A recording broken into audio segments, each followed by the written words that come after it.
प्रेम से बोलिए गणपति बप्पा मौर्य। प्यारे भक्तों, आज बुधवार के दिन आप सभी सुनेंगे बुधवार गणेश भगवान जी की व्रत कथा।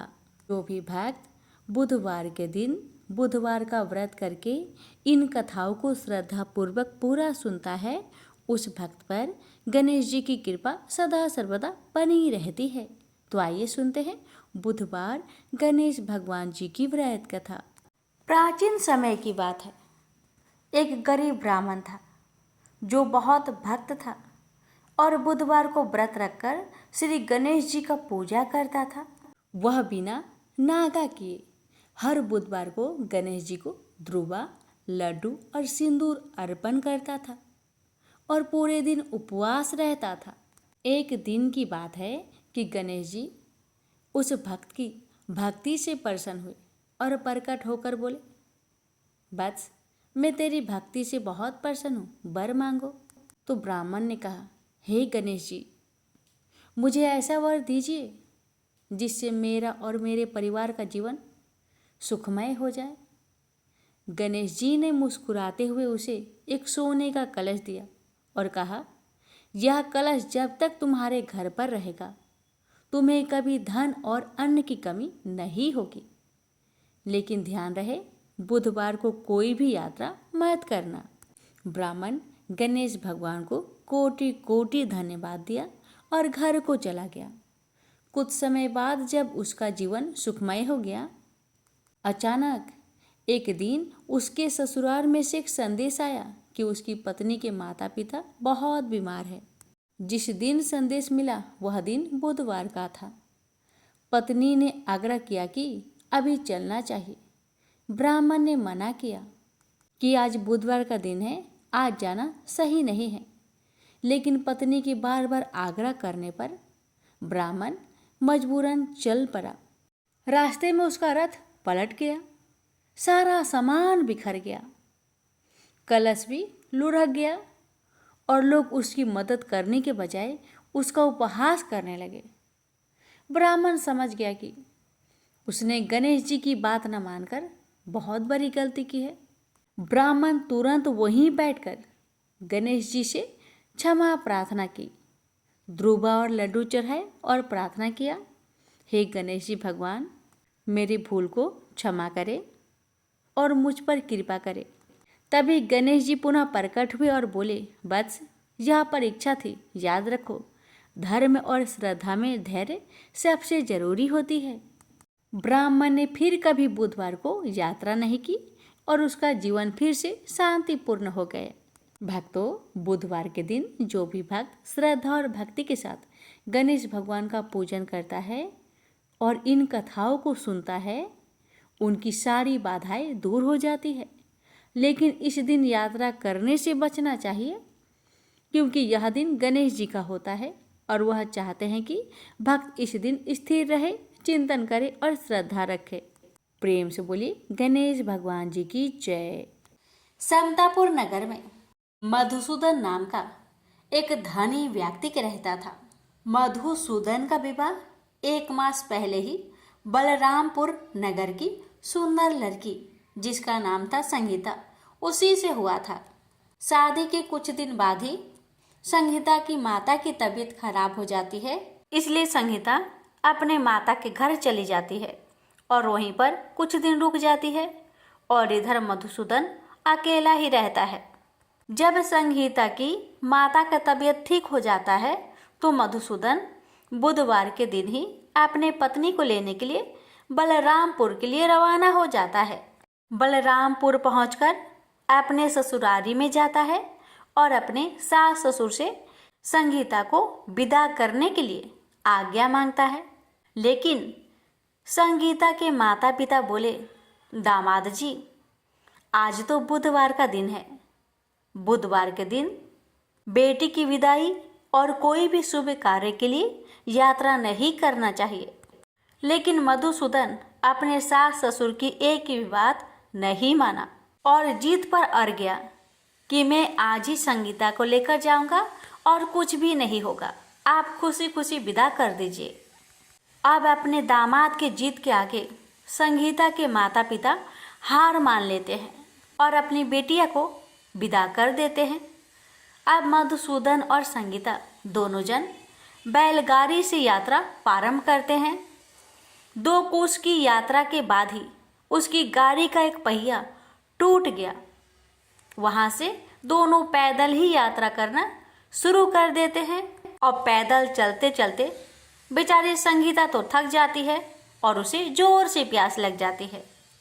तो अपने पति से कहती है, सुनिए जी, मुझे बहुत जोर से प्यास लगी है। तो मधुसूदन कहता है, ठीक है, तुम इस पेड़ की छांव में बैठो, मैं देखता हूँ आसपास में कहीं अगर पानी मिल जाए तो मैं लेकर आता हूँ, तुम यहाँ से कहीं जाना मत। इतना कहकर मधुसूदन पानी ढूंढने के लिए चल दिया। थोड़ी देर इधर उधर ढूंढने के बाद मधुसूदन को कहीं से जल मिल जाता है और वह जल लेकर वापस उसी जगह में आता है जहाँ उसकी पत्नी पेड़ के नीचे छांव में बैठी हुई थी। मगर ये क्या, वह बहुत हैरान हो जाता है क्योंकि उसकी पत्नी के पास उसी की शक्ल का एक आदमी बैठा हुआ था और संगीता उस आदमी की दी हुई पानी को पी रही थी। ये देखकर मधुसूदन चौंक गया। जब संगीता का नजर दूसरे मधुसूदन पर पड़ा तो बेचारी वो भी हैरान रह गई और दोनों में से असली मधुसूदन कौन है बेचारी अंतर न कर पाई। अब मधुसूदन को बहुत क्रोध आया और क्रोध में उसने उस व्यक्ति से पूछा, तुम कौन हो और मेरी पत्नी के पास क्यों बैठे हो? मधुसूदन की बात सुनकर उस व्यक्ति ने कहा, अरे भाई, यह मेरी पत्नी संगीता है। मैं अपनी पत्नी को ससुराल से विदा कराकर लाया हूँ, लेकिन तुम कौन हो जो मुझसे ऐसे प्रश्न कर रहे हो? उस व्यक्ति की बातें सुनकर मधुसूदन भड़क उठा और कहने लगा कि तुम जरूर कोई चोर या ठग हो। यह मेरी पत्नी संगीता है। मैं इसे पेड़ के नीचे बैठाकर जल की खोज में गया था। इस पर उस व्यक्ति ने कहा, अरे भाई, झूठ तो तुम बोल रहे हो। संगीता को प्यास लगने पर जल लेने मैं गया था। मैंने तो जल लाकर अपनी पत्नी को पिला भी दिया। अब तुम चुपचाप यहाँ से चलते बनो, नहीं तो किसी सिपाही को बुलाकर तुम्हें पकड़वा दूंगा। दोनों एक दूसरे से लड़ने लगे। उन्हें लड़ते देख बहुत से लोग वहां इकट्ठे हो गए। नगर के कुछ सिपाही भी वहां आ गए। सिपाही उन दोनों को पकड़कर राजा के पास ले गए और सारी कहानी राजा को सुना दी। राजा ने भी कोई निर्णय नहीं कर पाया। संगीता भी उन दोनों में से अपने वास्तविक पति को नहीं पहचान पा रही थी। राजा ने दोनों को ही कारागार में डाल देने के लिए कहा। राजा के इस फैसले पर असली मधुसूदन भयभीत हो गया। तभी आकाशवाणी हुई, मधुसूदन, तूने संगीता के माता पिता की बात नहीं मानी और बुधवार के दिन अपनी पत्नी को ससुराल से ले आया। यह सब भगवान बुद्ध देव के प्रकोप से हो रहा है। भविष्यवाणी सुनकर मधुसूदन बहुत डर गया और हाथ जोड़कर बुद्ध देव से क्षमा प्रार्थना करने लगा कि हे बुद्ध देव, हे भगवान, मुझसे बहुत बड़ी गलती हो गई कि मैंने अपने सास ससुर की बातें ना मानी। उसका सजा मुझे मिल चुका है। हे भगवान, कृपा करके मुझे क्षमा कर दीजिए। मैं आगे से ऐसी गलती कभी नहीं करूँगा। मुझे माफ कर दीजिए। मैं भविष्य में आप कभी भी बुधवार के दिन यात्रा नहीं करूँगा और सदैव बुधवार को आपका व्रत किया करूँगा और कथा सुना करूँगा। मधुसूदन के प्रार्थना करने से भगवान बुद्ध देव उसे क्षमा कर देते हैं और तभी दूसरा व्यक्ति राजा के सामने से ही गायब हो जाता है। राजा और दूसरे लोग इस चमत्कार को देखकर हैरान हो गए। भगवान बुद्ध देव की इस अनुकंपा से राजा ने मधुसूदन और उसकी पत्नी को सम्मान पूर्वक विदा किया। कुछ दूर चलने पर रास्ते में उन्हें वही बैलगाड़ी मिल गई। बैलगाड़ी का टूटा हुआ पहिया भी अपने आप जुड़ा हुआ था। दोनों उसमें बैठकर समतापुर की ओर चल दिए। मधुसूदन और उसकी पत्नी संगीता दोनों बुधवार को व्रत करते हुए आनंद पूर्वक जीवन यापन करने लगे। इस तरह भगवान बुद्ध देव की कृपा से उनके यहाँ खुशियां बरसने लगी। इस तरह जो भी स्त्री या पुरुष विधिवत बुधवार का व्रत करके व्रत कथा को श्रद्धा पूर्वक सुनते हैं, भगवान बुद्ध देव उनके सभी कष्टों को दूर करते हैं। प्रेम से बोलिए बुद्ध देव भगवान की जय। एक बार गणेश जी एक छोटे से बालक के रूप में एक चम्मच में चावल और दूसरे चम्मच में दूध लेकर निकले। वो हर किसी से कह रहे थे कि कोई मेरे लिए खीर बना दो, कोई मेरे लिए खीर बना दो। एक बुढ़िया माई बैठी हुई थी। उसने कहा, ला बेटा, मैं तुम्हारे लिए खीर बना देती हूँ।